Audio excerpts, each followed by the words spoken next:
वज़ीर-ए-आज़म पाकिस्तान का प्रोग्राम है जी रही एमरजेंसी प्रोग्राम जिसके तहत गंदम धान कपाह ते दीगर फसलात की फी एकड़ पैदावार बढ़ाने मनसूबा शुरू किया। उस मनसूबे के तहत असी हर यूनियन कौंसल लैवल पर नमैशी प्लाट भी लगाए सन, जिस तरह के जो अफसर साहब का प्लाट देखा ही होना नमैशी प्लाट लगाया।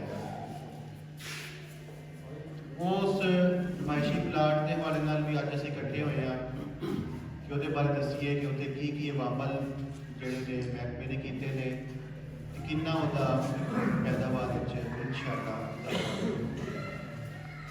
प्रोग्राम का बकायदा आगाज लापते कलामे पाक नाल करांगे।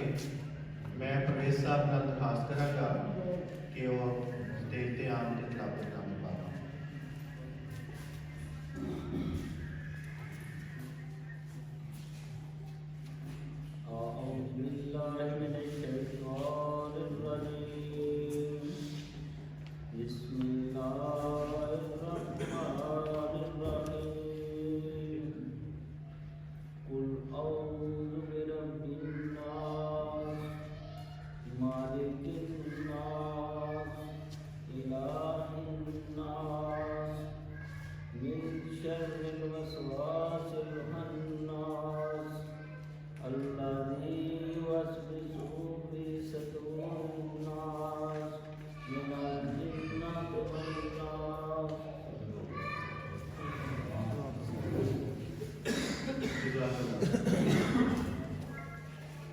दोस्तों, अज गंदम की 20 एकड़ पैदावार बढ़ाने के चंद एक जोड़े असूल ने उन्होंने बारे असीं गलबात शुरू करांगे। जैसा कि तमाम दोस्तों को मालूम है कि जिहड़ी फसल असीं काश्त करनी होती है उसकी एक तैयारी होती है। असीं अक्सर देखिया है कि जिहड़ी भी कोई चीज़ है उसकी बुनियादी जिहड़ी गल है उसकी एक बुनियाद वधी जाती है कि इस चीज़ की प्लैनिंग की जाती है कि उन्होंने करना किस तरह है, उसदे वास्ते किहड़ियां चीज़ां जरूरी है। जिस टाइम फसलों की गल आती है असीं कहने ये तो साडा पुराना शोभा है तो जद्दी पुश्ती असीं यह काम करने पे हाँ तो तवज्जो कोई खास जिहड़ा ना असीं ज़्यादातर इनू असीं मिस करते हैं। जमीन की तैयारी जिहड़ी है उसदे उत्ते भी ज़्यादा तवज्जो असीं नहीं दे पाते। अंग्रेजी विच कहंदे ने कि सीड बैड प्रिपरेशन। बैड का लफज आता है, इसका मतलब है कि असी जिहड़ा बीज पाना में सीड जिहड़ा पाना में उसका असी बिस्तरा तैयार करना। तो बिस्तरे में तुहानूं पता जे रेत मिट्टी या कंडे शंडे होने नींदर को आती है खास नींदर नहीं आती, यानी कि नींदर नहीं आती तो सुकून नहीं आता। यही गल फसलों के हवाले नाल है कि जिहड़ा असीं उहदा तुखम पाना में जिहड़ा उहदा बीज पाना में जिस टाइम उस बीज नूं पाण लई असीं तैयारी सही नहीं करांगे तो वो बीज का जिहड़ा ना उगाओ सही नहीं होगा। तो सब तो पहला तो गल यह आती है कि कोई भी फसल तुसीं लानी है, मिसाल के तौर पर गंदम की फसल कर लैंदे हैं तो सब तो पहला उसकी जिहड़ी तैयारी है बीज की, उसकी जमीन की तैयारी जिहड़ी है, उस बीज के बैड की तैयारी जिहड़ी है वो चंगी होनी चाहिए। उसदे वास्ते तुसीं एक तो हल चलाओ, सुहागा लगाओ, ठीक है। जे तुहाडी जमीन विच कभी गहरा हल नहीं चलिया जिन्होंने असीं राजा हल कहते हैं वो एक दफा चलवा लो, क्योंकि जमीन के जिहड़े पोशीदा खजाने ने वो वाही बीजी कर करके वो थिले टुर गए। जदों तक कि असीं वो थिलड़ी जिहड़ी तह है उन्होंने पटना नहीं ना, साडे कोल उहदा फायदा उस जमीन का ज़्यादा नहीं होगा। लिहाजा गुजारिश है कि जेडे मेरे दोस्तों ने कभी भी अपनी जमीन राजा हल नहीं चलवाया वो कम अज़ कम एक दफ़ा ਜ਼ਰੂਰ ਇਸ ਪ੍ਰੈਕਟਿਸ ਕਰ ਲੈਣ ਤਾਂ ਕਿ ਜਿਹੜੇ ਜ਼ਮੀਨ ਦੇ ਥੱਲੇ ਖੁਫੀਆ ਖਜ਼ਾਨੇ ਨੇ, ਖੁਫੀਆ ਜਿਹੜੇ ਤੁਹਾਡੇ ਮਾਦਨੀਆਤ ਨੇ, ਜਿਹੜੀਆਂ ਖਾਦਾਂ ਨੇ ਥੱਲੇ ਪਈਆਂ ਨੇ, ਉਹ ਉਹਦੇ ਮੁਹੱਈਆ ਜ਼ਮੀਨ ਦੀ ਤਿਆਰੀ ਕਰ ਲਈ। ਉਮਰ ਆਉਂਦਾ ਹੈ ਕਿ ਅਸੀਂ ਬੀਜ ਕਿਹੜਾ ਪਾਣਾ। ਅਮੂਮਨ ਪ੍ਰੈਕਟਿਸ ਹੈ ਇਹ ਸਾਡੀ ਕਿ ਘਰ ਦਾ ਬੀਜ ਇਸਤੇਮਾਲ, ਘਰ ਦਾ ਬੀਜ ਇਸਤੇਮਾਲ ਕਰਨਾ ਕੋਈ ਬੁਰੀ ਗੱਲ ਨਹੀਂ, ਬਹੁਤ ਅੱਛੀ ਗੱਲ ਹੈ।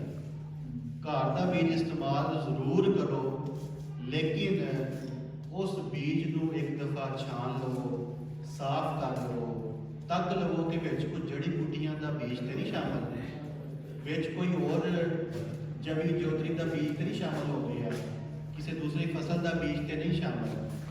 ਉਹਨੂੰ ਤੁਸੀਂ ਇੱਕ ਦਫਾ ਸਾਫ਼ ਕਰ ਲਵੋ, ਗ੍ਰੇਡ ਕਰਵਾਓ, ਠੀਕ ਹੈ, ਛੰਨੇ ਨਾਲ ਨਾ, ਵੱਡੇ ਛੰਨੇ ਨਾਲ ਤੁਸੀਂ ਗ੍ਰੇਡ ਕਰਵਾ ਲਵੋ ਤਾਂ ਕਿ ਇੱਕੋ ਜਿਹਾ ਬੀਜ ਤੁਹਾਨੂੰ ਮੁਹੱਈਆ ਹੋ ਜਾਵੇ। ਤੇ ਹਮੇਸ਼ਾ ਘਰ ਦਾ ਉਹ ਵਾਲੀ ਫਸਲ ਦਾ ਬੀਜ ਇਸਤੇਮਾਲ ਕਰੋ ਜਿਹਦਾ ਕਿ ਤੁਸੀਂ ਪਿਛਲੇ ਸਾਲ ਰਿਜ਼ਲਟ ਵੇਖਿਆ ਹੋਵੇ ਤੇ ਉਹਨੂੰ ਬਿਮਾਰੀ ਨਾ ਆਏ। ਜਿਸ ਤਰ੍ਹਾਂ ਕਿ ਹੁਣ ਫੈਸਲਾਬਾਦ 2008 ਸਾਡੀ ਕਿਸਮ ਹੈ, ਬੜੀ ਚੰਗੀ ਕਿਸਮ ਰਹੀ ਹੈ, ਲੇਕਿਨ ਮੌਜੂਦਾ ਹਾਲਾਤ ਦੇ ਵਿੱਚ ਉਹਦੇ ਉੱਤੇ ਘੁੰਗੀ ਦਾ ਹਮਲਾ ਬਹੁਤ ਜ਼ਿਆਦਾ ਹੈ। ਤੇ ਕੋਸ਼ਿਸ਼ ਕਰੋ ਜੇ ਅਗਰ ਤੁਸੀਂ ਕੋਈ ਫਸਲ ਗੰਦਮ ਦੀ ਲਗਾਈ ਸੀ ਗੁਜ਼ਸ਼ਤਾ ਸਾਲਾਂ ਵਿੱਚ ਤੇ ਉਹਦਾ ਬੀਜ ਘਰ ਦੇ ਵਾਸਤੇ ਉਹ ਇਸਤੇਮਾਲ ਮਤ ਕਰੋ। ਉਹ ਤੁਸੀਂ ਇੱਕ ਦਫਾ ਨਵਾਂ ਬੀਜ ਲੈ ਲਵੋ, ਉਹਨੂੰ ਫਿਰ ਅਗਲੇ 2-3 ਸਾਲ ਤੁਸੀਂ ਚਲਾ ਲਓ। ਤੇ ਮਹਿਕਮੇ ਦੀ ਸਿਫਾਰਿਸ਼ ਕਰਦਾ ਕਿਸਮਾਂ ਵੀ ਹੈ ਨੇ, ਅਗਰ ਤੁਸੀਂ ਮੁੱਲ ਲੈਣਾ ਬੀਜ ਬਾਹਰੋਂ ਲੈਣਾ ਤੇ ਉਸ ਦੇ ਹਵਾਲੇ ਨਾਲ ਫਖਰੇ ਫਖਰ ਕਿਸਮ ਹੈ, ਦਿਲਕਸ਼ ਕਿਸਮ ਹੈ, ਇਸੇ ਤਰ੍ਹਾਂ ਅਕਬਰ 2019 ਕਿਸਮ ਹੈ, ਠੀਕ ਹੈ। ਇਹ ਸਾਡੀਆਂ ਚੰਦ ਇੱਕ ਜਿਹੜੀਆਂ ਨਵੀਆਂ ਕਿਸਮਾਂ ਨੇ। ਫਿਰ ਇੱਕ ਹੋਰ ਕਿਸਮ ਹੈ ਜ਼ਿੰਕੋਲ, ਉਹ ਕਿਸਮ ਮੈਂ ਤੇ ਤੁਹਾਨੂੰ ਮਸ਼ਵਰਾ ਦਿਆਂਗਾ ਕਿ ਜ਼ਰੂਰ ਲਗਾਓ। ਉਸ ਕਿਸਮ ਦੇ ਤੁਹਾਨੂੰ 2 ਫਾਇਦੇ। ਇੱਕ ਫਾਇਦਾ ਇਹ ਹੈ ਕਿ ਉਹਦਾ ਬੀਜ ਬੜਾ ਅੱਛਾ ਹੈ, ਉਗਾਓ ਬਹੁਤ ਅੱਛਾ ਹੈ, ਪੈਦਾਵਾਰ ਅੱਛੀ ਹੈ। ਦੂਸਰਾ ਉਹਦਾ ਫਾਇਦਾ ਇਹ ਵੇ ਕਿ ਉਹ ਤੁਹਾਨੂੰ ਜਿਸਮਾਨੀ ਲਿਹਾਜ਼ ਨਾਲ ਵੀ ਉਹਦੇ ਫਵਾਇਦ ਹੈ, ਸਿਹਤ ਦੇ ਲਿਹਾਜ਼ ਨਾਲ ਫਾਇਦੇ ਹੈ। ਉਹਦਾ ਨਾਂ ਰੱਖਿਆ ਗਿਆ ਹੈ ਜ਼ਿੰਕੋਲ। ਜ਼ਿੰਕੋਲ ਤੋਂ ਮੁਰਾਦ ਹੈ ਕਿ ਉਹਦੇ ਅੰਦਰ ਜ਼ਿੰਕ ਦੀ ਅਮੇਜ਼ਸ਼ ਕੀਤੀ ਗਈ। ਤੇ ਜ਼ਿੰਕ ਜਿਹੜਾ ਵੇ ਉਹ ਖਾਸ ਕਰਕੇ ਛੋਟੇ ਬੱਚਿਆਂ ਵਾਸਤੇ ਜਿਨ੍ਹਾਂ ਨੂੰ ਪੇਚਸ ਲੱਗ ਜਾਂਦੇ ਨੇ, ਜਾਂ ਬਜ਼ੁਰਗਾਂ ਵਾਸਤੇ ਜਿਨ੍ਹਾਂ ਦਾ ਮਿਹਦਾ ਖਰਾਬ ਹੋ ਜਾਂਦਾ ਹੈ। ਤੇ ਜ਼ਿੰਕ ਜਿਹੜੀ ਹੈ ਨਾ, ਹਮੇਸ਼ਾ ਤੁਸੀਂ ਦਵਾਈ ਲਵੋਗੇ ਨਾ ਡਾਕਟਰ ਕੋਲੋਂ ਤੇ ਤੁਸੀਂ ਥੋੜੀ ਜਿਹੀ ਤਹਿਕੀਕ ਕਰੋਗੇ ਕਿ ਵਿੱਚ ਜ਼ਿੰਕ ਸ਼ਾਮਲ ਹੋਏਗਾ, Z ਤੇ N ਲਿਖਿਆ ਹੋਇਆ। ਜਿਹੜੀ ਦਵਾਈ ਤੁਹਾਨੂੰ ਡਾਕਟਰ ਦੇਗਾ ਨਾ ਤੇ ਜ਼ਿੰਕ ਜ਼ਰੂਰ ਸ਼ਾਮਲ ਕਰਵਾਉਂਦੇ ਨੇ। ਤੇ ਜ਼ਿੰਕੋਲ ਇੱਕ ਐਸੀ ਕਿਸਮ ਮਹਿਕਮਾ ਪੰਜਾਬ ਨੇ, ਮਹਿਕਮਾ ਜ਼ਰਾਅਤ ਨੇ ਤਿਆਰ ਕੀਤੀ ਹੈ ਕਿ ਜਿਹਦੇ ਅੰਦਰ ਉਹਦੇ ਬੀਜ ਦੇ ਵਿੱਚ ਜ਼ਿੰਕ ਪਾਇਆ ਗਿਆ ਤਾਂ ਕਿ ਤੁਹਾਡੀ ਜਿਹੜੀ ਹੈ ਸਿਹਤ ਵੀ ਅੱਛੀ ਹੋਵੇ। ਇਸੇ ਤਰ੍ਹਾਂ ਅਕਬਰ 2019 ਜਿਹਦੇ ਵਿੱਚ ਪਲਾਟ ਵੀ ਲਗਾਏ ਨੇ, ਉਹਦੇ ਵਿੱਚ ਵੀ ਜ਼ਿੰਕ ਦੀ ਅਮੇਜ਼ਸ਼ ਕੀਤੀ ਗਈ। ਤੇ ਲਿਹਾਜ਼ਾ ਗੁਜ਼ਾਰਿਸ਼ ਹੈ ਕਿ ਇੱਕ ਅੱਧ ਦਫਾ ਇਹ ਨਵੀਆਂ ਕਿਸਮਾਂ ਤੁਸੀਂ ਆਪਣੇ ਜ਼ਮੀਨਾਂ ਵਿੱਚ ਲਗਾ ਲਵੋ, ਫਿਰ ਉਹਦਾ ਬੀਜ ਸੰਭਾਲ ਲਿਆ। ਉਹਦੇ ਬਾਰੇ ਵੀ ਮੈਂ ਐਂਡ ਤੇ ਗੱਲ ਕਰਾਂਗੇ ਕਿ ਸੰਭਾਲ ਕਿਸ ਤਰ੍ਹਾਂ ਕਰਨੀ ਹੈ। ਅੱਗੇ ਆਉਂਦੇ ਆ ਕਿ ਕਿਸਮ ਤੁਸੀਂ ਲੈ ਲਈ, ਘਰ ਦਾ ਬੀਜ ਬੇਸ਼ੱਕ ਤੁਸੀਂ ਲੈ ਲਿਆ, ਤੁਸੀਂ ਜਿੰਨੀ ਮਹਿਕਮਾ ਸਿਫਾਰਿਸ਼ ਕਰਦਾ ਹੈ 50 ਕਿਲੋਗ੍ਰਾਮ ਜਾਂ 40 ਕਿਲੋਗ੍ਰਾਮ।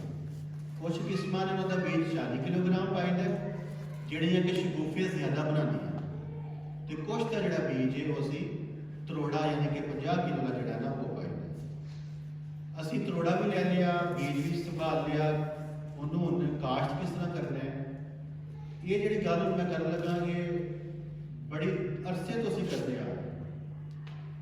ਬੀਜ ਨੂੰ ਜ਼ਹਿਰ ਲਗਾਇਆ, ਅਗਰ ਮੈਂ ਕਹਾਂ ਕਿ ਹੱਥ ਖੜਾ ਕਰੋ ਜਿਨ੍ਹਾਂ ਨੇ ਜ਼ਹਿਰ ਲਾਇਆ ਤੇ ਮੇਰੇ ਖਿਆਲ ਸ਼ਾਇਦ ਕੋਈ ਨਹੀਂ ਸਵਾਏ ਉਹ ਜ਼ਿਮੀਂਦਾਰ ਜਿਨ੍ਹਾਂ ਦਾ ਮਹਿਕਮੇ ਨਾਲ ਥੋੜਾ ਜ਼ਿਆਦਾ ਰਾਬਤਾ ਹੋਵੇ, ਜਾਂ ਬਲਕਿ ਜ਼ਿਮੀਂਦਾਰ ਅਕਸਰ ਇਹ ਕਹਿੰਦੇ ਨੇ ਕਿ ਦੁਕਾਨ ਤੋਂ ਲਿਆ ਸੀ ਲੱਗਿਆ ਸੀ, ਉਹ ਸਰ ਲੱਗਿਆ ਕੋਈ ਨਹੀਂ।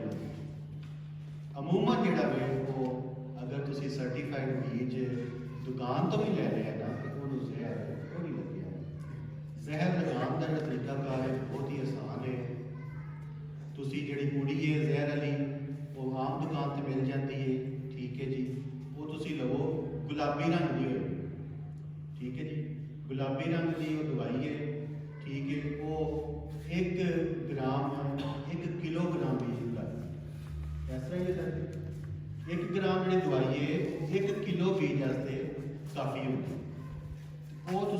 ਜਨਾਬ ਦਵਾਈ ਉਹਨੂੰ ਬੁੱਧ ਲਗਾਓ ਆਪਣੇ ਸਾਹਮਣੇ। ਅਗਰ ਤੁਹਾਡਾ ਮਜ਼ਾਰਾ ਵੇ ਤੁਸੀਂ ਕਾਸ਼ਤ ਕਰਵਾ ਰਹੇ ਹੋ ਕਿਸੇ ਕੋਲੋਂ ਤੇ ਆਪਣੇ ਸਾਹਮਣੇ ਆਪਣੇ ਡੇਰੇ ਤੇ ਉਹ ਦਵਾਈ ਮਿਕਸ ਕਰਵਾ ਕੇ ਤੇ ਪਾਊਡਰ ਆ ਹੁੰਦੀ ਹੈ, ਠੀਕ ਹੈ। ਬੀਜ ਨੂੰ ਤੁਸੀਂ ਉਹ ਦਵਾਈ ਉੱਤੇ ਪਾਣਾ ਤੇ ਬੀਜ ਨੂੰ ਵਿੱਚ ਲਾ ਦੇਣਾ, ਹੱਥਾਂ ਦੇ ਛਾਪਰ ਪਾ ਲਓ ਤੇ ਆਰਾਮ ਨਾਲ ਉਹ ਦਵਾਈ ਲੱਗ ਜਾਏਗੀ ਤੇ ਉਸ ਤੋਂ ਬਾਅਦ ਕੱਢੋਗੇ।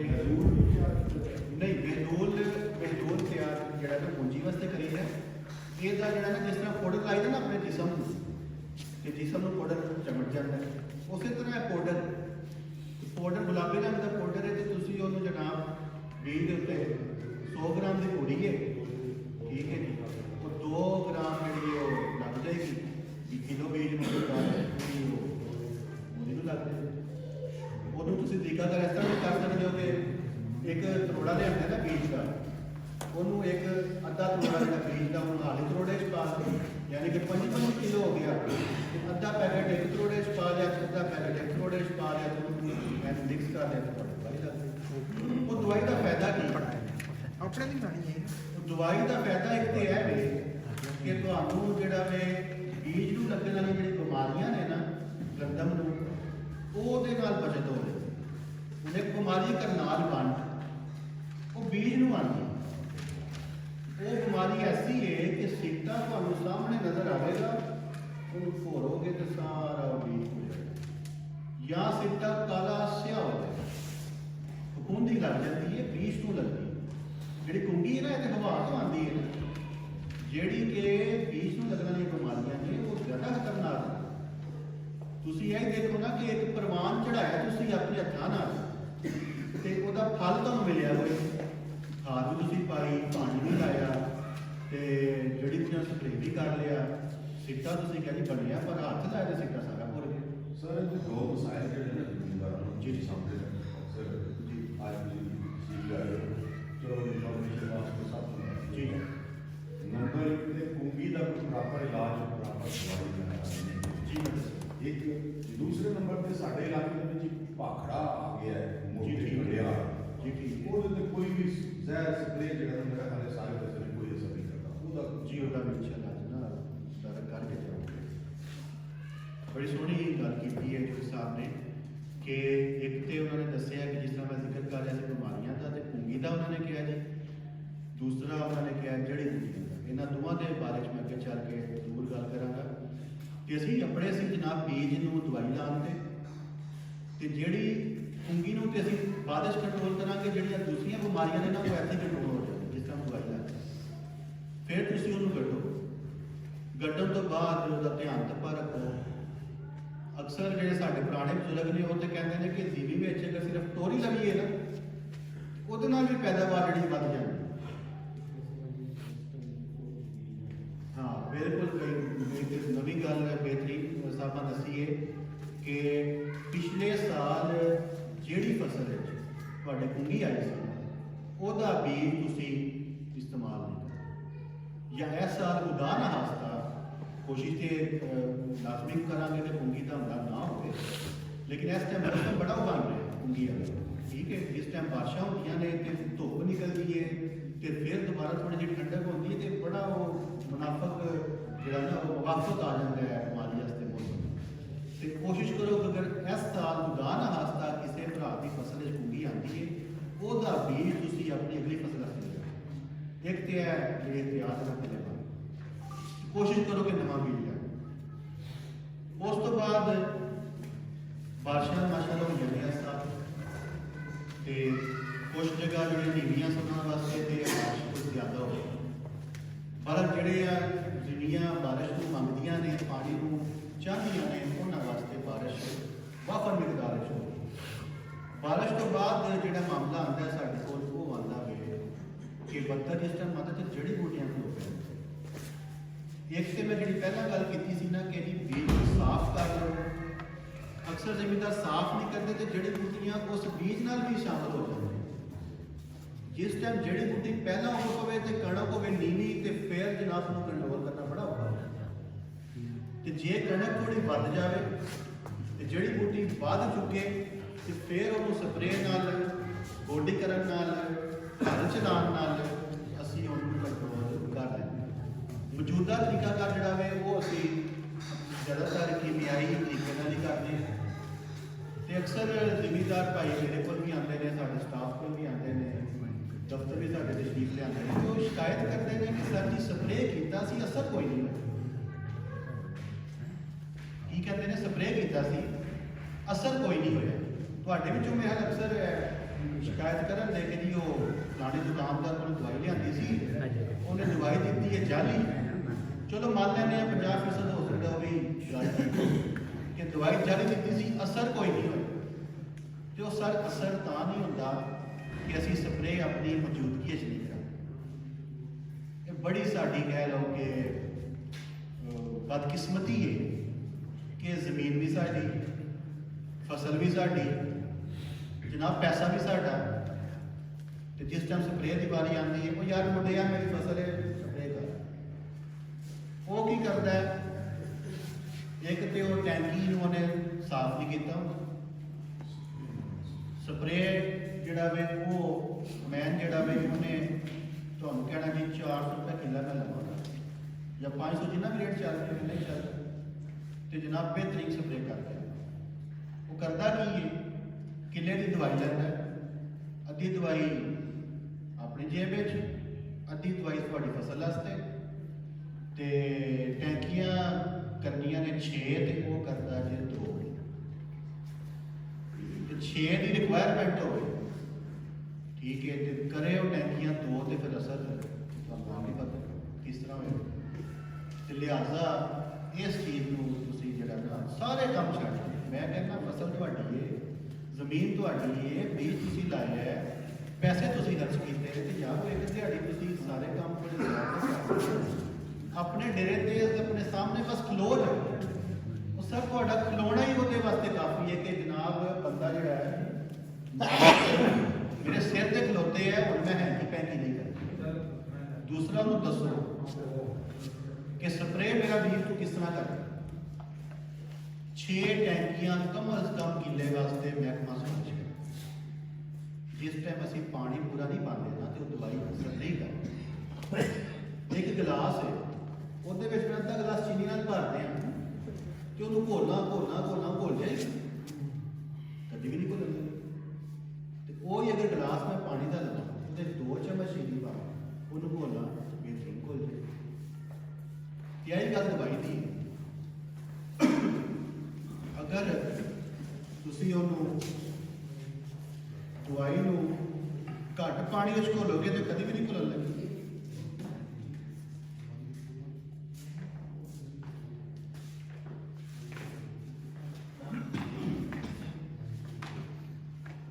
ਇਹਦੇ ਬਾਰੇ ਗੁਜ਼ਾਰਿਸ਼ ਹੈ ਤੁਸੀਂ ਕੋਸ਼ਿਸ਼ ਕਰੋ ਜਿਸ ਦਿਨ ਸਪਰੇਅ ਕਰਨਾ ਹੈ ਉਹ ਮੌਜੂਦ ਹੋਵੋ। ਬੰਦੇ ਨੂੰ ਕਹੋ ਕਿ ਭਾਈ ਜੀ 6 ਟੈਂਕੀਆਂ ਪਾਣੀ ਦੀਆਂ ਕਮਰ ਦਵਾਈ ਸਰ ਖਰਾਬ ਬਹੁਤ ਘੱਟ ਚਾਂਸ ਦਵਾਈ ਅਸਰ ਜ਼ਰੂਰ ਕਰਦੀ ਹੈ ਜੇ ਟੈਂਕੀਆਂ ਪਾਣੀ ਦੀ ਮਿਕਦਾਰ ਦਵਾਈ ਦੀ ਮਿਕਦਾਰ ਅਸੀਂ ਪੂਰੀ ਕੀਤੀ। ਫਿਰ ਇੱਕ ਹੋਰ ਗਲਤੀ ਅਸੀਂ ਕੀ ਕਰਦੇ ਆ ਕਿ ਅਸੀਂ ਧਿਆਨ ਨਹੀਂ ਰੱਖਦੇ ਕਿ ਚੌੜੇ ਪੱਤਿਆਂ ਦੀ ਜਿਹੜੀ ਬੂਟੀ ਦਾ ਸਪਰੇਅ ਕਿਹੜਾ ਵੇ ਤੇ ਜਨਾਬ ਨਕੀਲੇ ਪੱਤਿਆਂ ਦਾ ਸਪਰੇਅ ਕਿਹੜਾ ਵੇ। ਅਸੀਂ ਮਿਕਸ ਜਿਹੜਾ ਨਾ ਦੋਵਾਂ ਨੂੰ ਕਰ ਦਿੰਦੇ ਕਿ ਜੜੀ ਬੂਟੀ ਦੀ ਪਹਿਚਾਣ ਹੈ ਅਸੀਂ ਕਰਦੇ ਨਹੀਂ।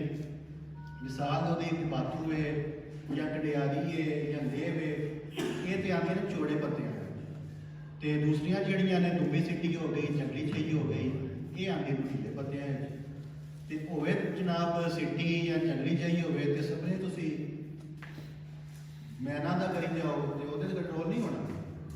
ਤੇ ਲਿਹਾਜ਼ਾ ਇਹਦਾ ਵੀ ਥੋੜਾ ਧਿਆਨ ਰੱਖ ਲਿਆ ਕਰੋ। ਤੀਸਰੀ ਜਿਹੜੀ ਗੱਲ ਹੈ, ਜਿਹੜਾ ਸਪਰੇਅ ਮੈਨ ਹੈ ਨਾ ਉਹ ਗੋਲ ਨੋਜ਼ਲ ਨਾਲ ਸਪਰੇਅ ਕਰ ਸਕਦਾ, ਇੱਕ ਸੁਰਾਖ ਹੈ। ਜਿਹੜੀ ਜੜੀ ਬੂਟੀ ਦਾ ਸਪਰੇਅ ਹੈ ਹਮੇਸ਼ਾ ਕੱਟ ਵਾਲੀ ਨੋਜ਼ਲ ਨਾਲ ਕਰਵਾਓ। ਉਹਨੂੰ ਅਸੀਂ ਕਹਿੰਦੇ ਆ ਫਲੈਟ ਫੈਨ ਨੋਜ਼ਲ ਜਾਂ ਟੀ ਜੈਟ ਨੋਜ਼ਲ। ਉਹਦੇ ਨਾਲ ਸਪਰੇਅ ਕਰੀਦਾ ਤਾਂ ਕਿ ਉਹ ਮੁਕੰਮਲ ਪੌਦੇ ਦੇ ਉੱਤੇ ਉਹਦੀ ਫੁਹਾਰ ਹੋਵੇ। ਜਿਹੜੀ ਸੁਰਾਖ ਵਾਲੀ ਹੁੰਦੀ ਹੈ ਨਾ ਉਹਦੀ ਫੁਹਾਰ ਪੌਦੇ ਤੇ ਨਹੀਂ ਪੈਂਦੀ, ਸਾਈਡਾਂ ਤੇ ਪੈਂਦੀ, ਵਿਚਕਾਰੋਂ ਨਹੀਂ ਉਹਦੀ ਫੁਹਾਰ ਉਹਦੀ ਪੈਂਦੀ। ਇਹਦੀ ਫੁਹਾਰ ਜਿਸ ਤਰ੍ਹਾਂ ਕਿ ਵੈਪਰ ਚਲਾਈਦਾ ਪਾਣੀ ਹੋਵੇ ਤੇ ਵੈਪਰ ਨਾਲ ਸਾਫ਼ ਕਰੀਦਾ, ਉਸੇ ਤਰ੍ਹਾਂ ਦਾ ਇਸ ਤਰ੍ਹਾਂ ਨਿਸ਼ਾਨ ਹੁੰਦਾ ਹੈ ਕੱਟ ਦਿਆ ਤੇ ਉਹ ਪੂਰੇ ਪੌਦੇ ਤੇ ਫੁਹਾਰ ਪੈਂਦੀ। ਉਸ ਤਰ੍ਹਾਂ ਜਿਹੜੀ ਸਪਰੇਅ ਹੋਈ ਉਹਦੀ ਜੜੀ ਬੂਟੀ ਜਿਹੜੀ ਉਹ ਲਾਜ਼ਮੀ ਕੰਟਰੋਲ ਹੋਏਗੀ। ਤੇ ਲੈਵਲ ਉਹਦਾ ਜਿਹੜਾ ਨਾ ਤੁਸੀਂ ਗੋਡੇ ਦੇ ਮੁਤਾਬਿਕ, ਠੀਕ ਹੈ, ਜਿਸ ਤਰ੍ਹਾਂ ਮਤਲਬ ਕਿ ਮੈਂ ਤੁਹਾਨੂੰ ਦੱਸ ਦਿੰਦਾ ਕਿ ਇਹ ਸਪਰੇਅ ਵਿੱਚ ਉਹ ਐਂਡ ਨਾ ਪੈ ਜਾਏ, ਇਹ ਕਿੰਨੂੰ ਪਿਆ ਉਹ ਸਪਰੇਅ ਕਰਦਾ ਹੈ, ਠੀਕ ਹੈ। ਉਹ ਸਪਰੇਅ ਰੱਖੇ ਆਪਣੇ ਗੋਡੇ ਤੇ ਹੱਥੇ ਤੇ ਇੰਜ ਛੋੜੇ ਮੁਨਾਸਬ ਰਫਤਾਰ ਨਾਲ, ਇਹ ਨਹੀਂ ਕਿ ਉਹਨੇ ਜਿਹੜਾ ਵੇ ਦੌੜ ਲਾਈ ਦੇ ਹੋਵੇ ਤੇ ਸਪਰੇਅ ਕਰਕੇ ਤੇ ਉਹ ਪੈ ਜਾਂਦਾ। ਉਹ ਕਿਉਂ ਇਸ ਤਰ੍ਹਾਂ ਕਰਦੇ ਨੇ ਕਿ ਤੇ ਮਾਲਕ ਮੌਜੂਦ ਨਹੀਂ ਹੁੰਦਾ।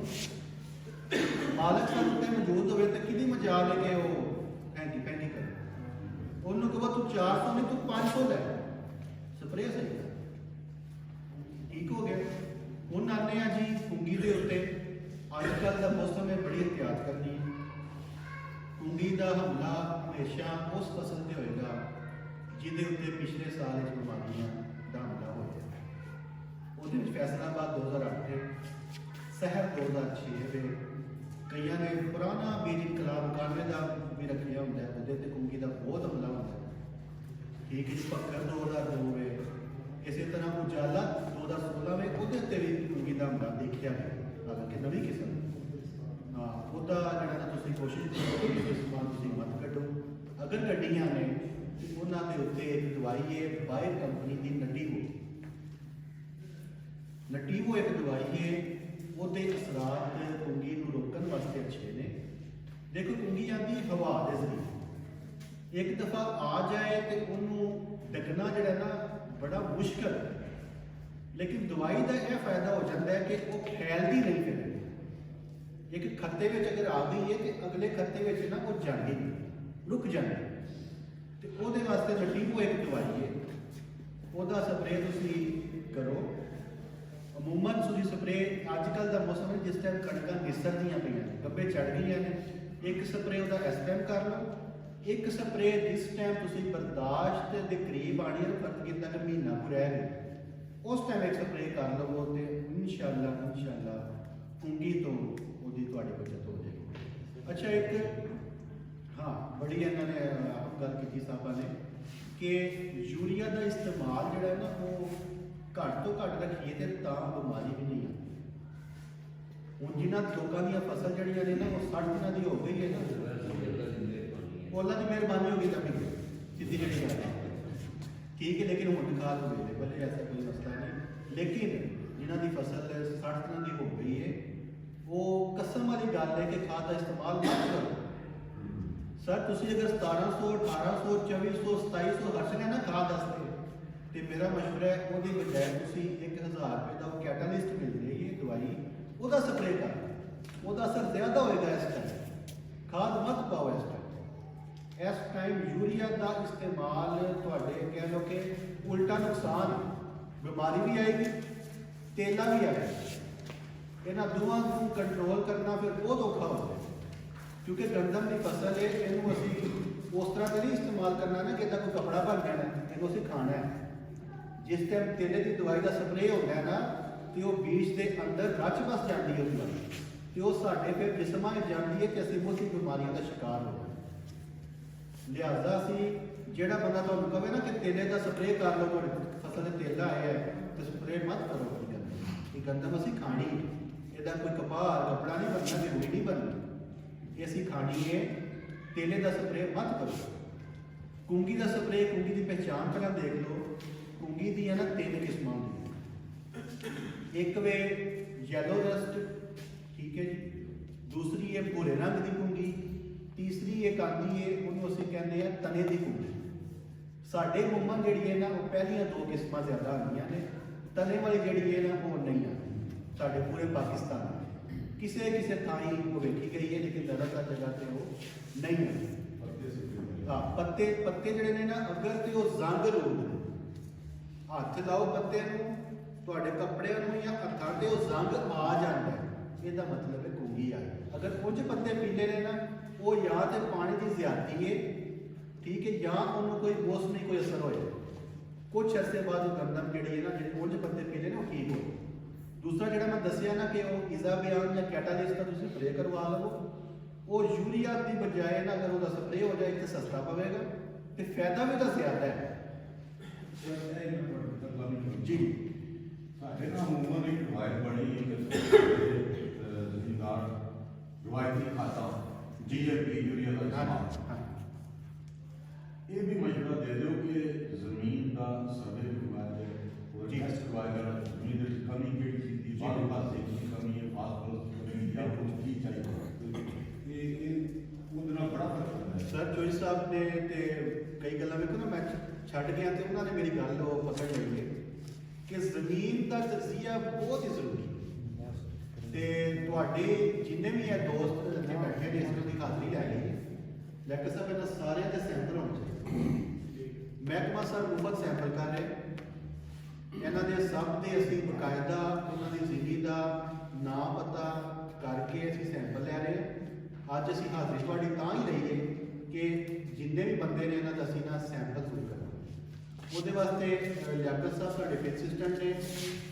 ਅਸ਼ਰਫ ਅਤੇ ਜ਼ਹੂਰ ਸਾਹਿਬ ਨੇ ਠੀਕ ਹੈ ਸਾਡੇ ਤਿੰਨ ਬੰਦੇ ਨੇ ਸਾਗ ਸਾਹਿਬ ਨੇ ਇਹ ਤੁਹਾਡੇ ਕੋਲ ਤੁਹਾਡੇ ਨਾਲ ਰਾਬਤਾ ਕਰ ਲੈਂਦੇ ਜਾਂ ਅਫਸਰ ਸਾਹਿਬ ਕਰ ਲੈਂਦੇ ਠੀਕ ਹੈ ਜਾਂ ਨੰਬਰਦਾਰ ਸਾਹਿਬ ਨੂੰ ਕਰ ਲੈਂਦੇ ਠੀਕ ਹੈ ਉਹਦੇ ਕੋਲ ਤੁਹਾਡਾ ਬੱਚਾ ਡਬਲ ਆ ਜਾਏਗਾ ਉਹਨਾਂ ਤੁਸੀਂ ਸਿਰਫ ਨਾ ਆਪਣਾ ਉਹਨੂੰ ਸ਼ਨਾਖਤੀ ਕਾਰਡ ਨੰਬਰ ਲਿਖਵਾ ਦਿਓ ਤੇ ਤੁਹਾਡੀ ਜ਼ਮੀਨ ਦਾ ਉਹ ਜਾ ਕੇ ਉੱਥੇ ਸੈਂਪਲ ਲੈ ਜਾਏ ਤੇ ਤੁਹਾਨੂੰ ਕੁਝ ਦਿਨਾਂ ਦੇ ਬਾਅਦ 10 ਤੋਂ 15 ਦਿਨਾਂ ਬਾਅਦ ਤੁਹਾਡਾ ਰਿਜ਼ਲਟ ਵੀ ਤੁਹਾਡੇ ਪਾਸ ਆਏਗਾ। ਅੱਜ ਅਸੀਂ ਇਹ ਦੇਖੋ ਨਾ ਕੱਟ ਕਰਨ ਦਾ ਮਕਸਦ ਹੁੰਦਾ ਕਿ ਜ਼ਿਮੀਂਦਾਰਾਂ ਨੂੰ ਥੋੜਾ ਜਿਹਾ ਨਾ ਫਾਇਦਾ ਵੀ ਹੋਵੇ ਇੱਕ ਤੇ ਗੱਲਾਂ ਪਤਾ ਦਾ ਵੀ ਫਾਇਦਾ ਕੁਛ ਜਿਹਨਾਂ ਦਾ ਉਹਨੂੰ ਪਤਾ ਲੱਗ ਜਾਏ ਬੜੀ ਵਧੀਆ ਨਾਲ ਗੱਲ ਕਿਤੇ ਤਜਜ਼ੀਆ ਹੋ ਜਾਏ ਤਾਂ ਕਿ ਪਤਾ ਲੱਗੇ ਕਿ ਯੂਰੀਆ ਦੀ ਕਮੀ ਅਗਰ ਹੈ ਵੇ ਤਾਂ ਪਾਈਏ ਨਾ ਜੇ ਰਿਪੋਰਟ ਵਿੱਚ ਆ ਜਾਏ ਕਿ ਯੂਰੀਆ ਉਹਦੀ ਜ਼ਿਆਦਾ ਹੈ ਤਾਂ ਅਸੀਂ ਯੂਰੀਆ ਪਾਈ ਜਾਈਏ ਤਾਂ ਉਲਟਾ ਨੁਕਸਾਨ ਹੈ ਫਿਰ ਸਾਡੀਆਂ ਜ਼ਮੀਨਾਂ ਵਿੱਚ ਜ਼ਿੰਕ ਦੀ ਬੜੀ ਕਮੀ ਹੈ ਇਹ ਸਾਨੂੰ ਦੱਸਣਾ ਕਿ ਮੇਰੇ ਕੋਲ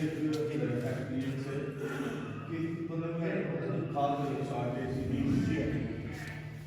ਉਹ ਸਿੰਕ ਲਿਆ ਕੇ ਨਾ ਬਾਦ ਸਹੀ ਉਹ ਵੀ ਇਸ ਤੋਂ ਬਾਕੀ ਜਿਹੜੇ ਟੋਕ ਦੇਖੇ ਨੇ ਉਹ ਸਿੰਕ ਵਾਲਾ ਜਿਹੜਾ ਟੋਕ ਹੈ ਉਹ ਵੀ ਦੇਖੋ ਮਤਲਬ ਕਿ ਉਹਦੀ ਜ਼ਮੀਨ ਵਿੱਚ ਦੇਖੋ ਨਾ ਉਹਦੀ ਕਮੀ ਹੀ ਨਹੀਂ ਹੋਣੀ ਵਰਨਾ ਉਹ ਯੂਰੀਆ ਪਾਉਂਦਾ ਹੈ DAP ਪਾਉਂਦਾ ਠੀਕ ਹੈ ਉਹਦੀ ਕਮੀ ਉਹ ਹੋਇਆ ਸੀ ਘਾਟਾ ਖਾਦ ਨੇ ਐਸੇ ਬਣਾ ਕੇ ਸਾਨੂੰ ਪਤਾ ਨਹੀਂ ਹੁੰਦਾ ਕਿਹੜੇ ਹਿਸਾਬ ਦੀ ਕਮੀ ਬਿਲਕੁਲ ਪਰ ਜ਼ਿੰਕ ਤਾਂ ਫਾਇਦਾ ਹੋਵੇਗਾ 1100 ਰੁਪਏ ਦਾ ਇੱਕ ਉਹ ਜ਼ਿੰਕ ਉਹਨੇ ਪਾਇਆ ਇੱਕ ਤੇ ਬਚਤ ਹੋ ਗਈ ਪੈਸਿਆਂ ਦੀ ਦੂਸਰਾ ਉਹਨੂੰ ਫਾਇਦਾ ਹੋ ਇਸੇ ਤਰ੍ਹਾਂ ਇੱਕ ਖਾਦ ਹੈ ਬੋਰਾਨ ਦੀ ਵੀ ਸਾਡੀ ਜ਼ਮੀਨਾਂ ਵਿੱਚ ਨਾ ਹੁਣ ਕਮੀ ਆਉਣੀ ਸ਼ੁਰੂ ਹੋ ਗਈ ਤਕਰੀਬਨ ਅੱਧੀਆਂ ਸਾਡੀਆਂ ਜ਼ਮੀਨਾਂ ਜਿਹੜੀਆਂ ਨੇ ਨਾ ਉਹ ਬੋਰਾਨ ਦੀ ਕਮੀ ਦਾ ਵੀ ਸ਼ਿਕਾਰ ਹੋ ਗਈਆਂ ਉਹ ਵੀ ਕੋਸ਼ਿਸ਼ ਕਰੋ ਕਿ ਤੁਸੀਂ ਬੋਰਾਨ ਦਾ ਇਸਤੇਮਾਲ ਕਰੋ ਬਜਾਏ ਬਾਰ-ਬਾਰ ਤੁਸੀਂ ਯੂਰੀਆ ਜਾਂ ਦੂਸਰੀਆਂ ਜਿਹੜੀਆਂ ਆਮ ਖਾਦਾਂ ਨੇ ਜਿਹੜੀਆਂ ਅਸੀਂ ਰਵਾਇਤੀ ਖਾਦਾਂ ਇਸਤੇਮਾਲ ਕਰਦੇ ਹਾਂ ਫਿਰ ਕੋਈ ਗੱਲ ਤੋਂ ਗੱਲ ਨਿਕਲਦੀ ਹੈ ਅਸੀਂ ਸਬਜ਼ ਖਾਦਾਂ ਦਾ ਇਸਤੇਮਾਲ ਨਹੀਂ ਕਰਦੇ ਜਿਸ ਟਾਈਮ ਜ਼ਮੀਨ ਥੋੜੀ ਜਿਹੀ ਤੁਹਾਨੂੰ ਜਿਹੜੀ ਨਜ਼ਰ ਆਵੇ ਢਾਂਚਾ ਕਾਸ਼ਤ ਕਰੋ ਠੀਕ ਹੈ ਜੀ ਉਸ ਤੋਂ ਇਲਾਵਾ ਜਿਹੜੀ ਫਲੀਦਾਰ ਫਸਲਾਂ ਨੇ ਕੋਈ ਦਾਲ ਸ਼ਾਲ ਹੈ ਜੰਤਰ ਹੈ ਉਹ ਕਾਸ਼ਤ ਕਰੋ ਤਾਂ ਕਿ ਕਾਸ਼ਤ ਜਿਸ ਟਾਈਮ ਉਹਦੀ ਹੋਵੇ ਤੇ ਉਹਨੂੰ ਤੁਸੀਂ ਦੁਬਾਰਾ ਜ਼ਮੀਨ ਦੇ ਵਿੱਚ ਹੱਥ ਚਲਾ ਕੇ ਸ਼ਾਮਲ ਕਰ ਤੇ ਯਕੀਨ ਕਰੋ ਜਿੱਥੇ ਤੁਸੀਂ ਇੱਕ ਬੋਰੀ ਯੂਰੀਆ ਪਾਉਂਦੇ ਤੁਹਾਨੂੰ ਅੱਧੀ ਵੀ ਨਹੀਂ ਪਾਣੀ ਇਹ ਮੰਨੀ ਅਜ਼ਮਾਈ ਗੱਲ ਅਗਰ ਤੁਸੀਂ ਸਬਜ਼ ਖਾਦ ਦੇ ਵਿੱਚ ਸ਼ਾਮਲ ਕਰ ਦਿਓਗੇ ਜ਼ਮੀਨ ਦੇ ਗੋਬਰ ਦੀ ਖਾਦ ਦਾ ਇਸਤੇਮਾਲ ਕਰ ਲਓਗੇ ਤੇ ਰਵਾਇਤੀ ਖਾਦਾਂ ਦਾ ਇਸਤੇਮਾਲ ਤੁਹਾਨੂੰ ਨਹੀਂ ਕਰਨਾ ਪਵੇਗਾ ਕਿਉਂਕਿ ਦੇ ਬਾਰੇ ਨਾਲ ਗੱਲ ਹੋ ਰਹੀ ਸੀ ਮਿੱਟੀ ਦਾ ਮੈਂ ਕਿਹਾ ਇਸਤੇਮਾਲ ਕਰੋ ਬਾਕੀ ਪਕੜਿਆ ਤੇ ਸ਼ਿਕਾਰ ਅੱਜ ਕੱਲ੍ਹ ਕਿਹੜੀ ਦਵਾਈ ਨਟੀਵੋ ਬਾਇਰ ਕੰਪਨੀ ਦੀ ਨਟੀਵੋ ਦਵਾਈ ਹੈ ਆਮ ਮਾਰਕੀਟ ਵਿੱਚ ਅਵੇਲੇਬਲ ਹੈ ਠੀਕ ਹੈ ਉਹਦਾ ਤੁਸੀਂ ਇਸਤੇਮਾਲ ਕਰੋ ਜਰਮਨ ਦੀ ਕੰਪਨੀ ਇਹ ਵੀ ਮਤਲਬ ਲੋਕਲ ਹੀ ਆਤੇ ਤੁਹਾਡੇ ਮੇਰੇ ਜਾਜ਼ ਨਾਮ ਨੇ ਮੇਰਾ ਕਿਸਾਨ ਭਈਆ ਦਾ ਕੋਲ ਇਸੇ ਤਰ੍ਹਾਂ ਤਾਂ ਫਜ਼ਲ ਹੈ ਕੋਈ ਮਿਹਰ ਹੋਏਗੀ ਸਜੈਂਟਾ ਦੇ ਤੁਸੀਂ ਲੈ ਸਕਦੇ ਡੀਲਰ की अच्छी टिलट भी अच्छी टिलट ये हिसाब सा फिर टिलट का रिजल्ट ना अच्छा है ज्यादा रिजल्ट ते वो दोवें एक मतलब स्विट्जरलैंड की कंपनी है बाहर एक तो ना कोई कंपनी पाकिस्तानी है तो बाहर कोई नहीं ठीक है बदकिस्मती ना ये है कंपनियां बाहर ਜਿਹੜੀ ਜਰਮਨੀ ਦੀ ਹੈ टिलट ਜਿਹੜੀ स्विट्जरलैंड ਦੀ ਦੋਵੇਂ ਦਵਾਈਆਂ ਅੱਛੀ ਹਾਂ ਜਵਾਬ ਦੱਸਦੇ ਹੋ ਨਾ ਤੁਸੀਂ ਉਹਨੂੰ ਅਸੀਂ ਭਾਖੜਾ ਨਹੀਂ ਕਹਿੰਦੇ ਉਹ ਕਹਿੰਦੇ ਪਾਲਕ ਕਰਨਾ ਉਹ ਪਾਲਕ ਦੀ ਤਰ੍ਹਾਂ ਉਹਦੇ ਪੱਤਰ ਹੁੰਦੇ ਉਹਦੇ ਨਾਲ ਤਿੰਨ ਕੋਨਿਆਂ ਦਾ ਕੰਡਾ ਉਹਦਾ ਨਾਮ ਜਿਹੜਾ ਕਿ ਪਾਲਕ ਹੈ ਅਕਸਰ ਮੋਟਾ ਨਾ ਚਮੜੀਆਂ ਦੇ ਕੰਡਾ ਵਾਲਟ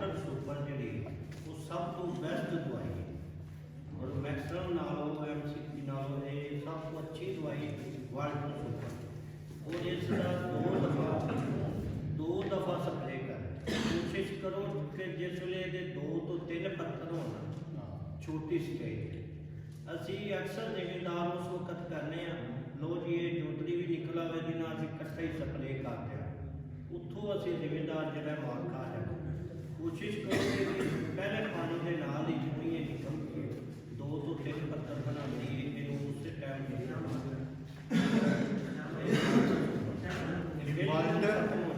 ਬਹੁਤ ਮਿਹਰਬਾਨੀ ਇਸ਼ਫਾਕ ਸਾਹਿਬ ਵਾਲਟਰ ਸੁਪਰ ਇਸ਼ਫਾਕ ਸਾਹਿਬ ਦੱਸਿਆ ਵਾਲਟਰ ਸੁਪਰ ਇਹ ਦਵਾਈ ਹੈ ਜਿਹੜੀ ਕਿ ਨਾ ਸਿਰਫ ਜੰਗਲੀ ਪਾਲਕ ਪਖੜਾ ਗਿਲਿਆਰੀ ਤੇ ਦੂਸਰੀਆਂ ਜਿਹੜੀ ਜੜੀ ਬੂਟੀਆਂ ਨੇ ਨਾ ਚੋੜੇ ਪੱਤੇ ਆਉਂਦੇ ਨੇ ਬਾਕੀ ਹੋ ਗਈ ਸੀਜੀ ਮੈਣਾ ਹੋ ਗਈ ਇਹਨਾਂ ਨੂੰ ਵੀ ਕੰਟਰੋਲ ਨਵੀਂ ਕੈਮਿਸਟਰੀ ਹੈ ਤੇ ਇਹਦਾ ਤੁਸੀਂ ਇਸਤੇਮਾਲ ਕਰੋ ਗੱਲ ਹੋਵੇ ਸਰ ਅਗਰ 2 ਟਾਈਮ ਤੇ ਕਰੋਗੇ ਨਾ ਤਾਂ ਭਾਵੇਂ ਵਾਲਟਰ ਸੁਪਰ ਹੋਵੇ ਤਾਂ ਭਾਵੇਂ ਕੋਈ ਮਕਸਦ ਹੋਵੇ ਉਹ ਸਪਰੇ ਦਾ ਅਸਰ ਕੋਈ ਨਹੀਂ ਹੋਵੇਗਾ ਨੁਕਸਾਨ ਹੋ ਜਾਏਗਾ ਮਤਲਬ ਕਿ ਤੁਸੀਂ ਤੁਹਾਡੀ ਕਈ ਦਫਾ ਇਸ ਤਰ੍ਹਾਂ ਵੀ ਦੇਖਿਆ ਗਿਆ ਕਣਕ ਸੜ ਗਈ ਉਹ ਦਵਾਈ ਨਹੀਂ ਹੈ ਕਿ ਪਾਣੀ ਪੂਰਾ ਨਹੀਂ ਸੀ ਦਵਾਈ ਜ਼ਿਆਦਾ ਸੀ ਤੇ ਕਣਕ ਸੜ ਗਈ ਉਲਟਾ ਬਜਾਏ ਉਹਦਾ ਅਸਰ ਹੋਣ ਤੇ ਕਣਕ ਨੂੰ ਬਰਬਾਦ ਉਹਨੇ ਕਰ ਛੱਡਿਆ ਤੇ ਲਿਆਦਾ ਪਾਣੀ ਦੀ ਮਿਕਦਾਰ ਤੇ ਦਵਾਈ ਦੀ ਮਿਕਦਾਰ ਬੜੇ ਧਿਆਨ ਨਾਲ ਵਾਟਰ ਸੁਪਰ ਇੱਕ ਉਹਦਾ ਤੁਹਾਡੇ ਨਾਲ ਅਸਰ ਇਨਸ਼ਾਅੱਲਾ ਹੋਏਗਾ ਬਾਕੀ ਜਿਹੜੇ ਮਹਿਕਮੇ ਦੇ ਸਾਡੇ ਮਨਸੂਬੇ ਨੇ